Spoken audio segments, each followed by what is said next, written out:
The only downside of living in the Seattle area is the occasional earthquake, which can result in cracks. When cutting out a crack, use your utility knife and make sure you cut out all the excess plaster, texture, or paint that is fragmented across that crack.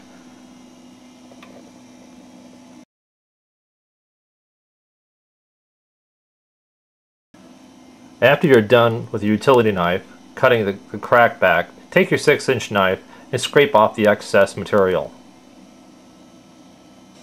We'll be using some powdered 20-minute hot mud mixed with water, and that'll be our pre-fill for our crack.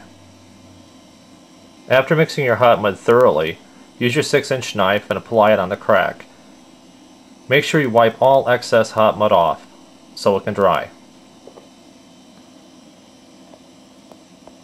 At this point, the hot mud is dried, so we need to scrape off any excess hot mud that might have come out of the crack, so we have a nice flat surface to put our fiberglass tape over.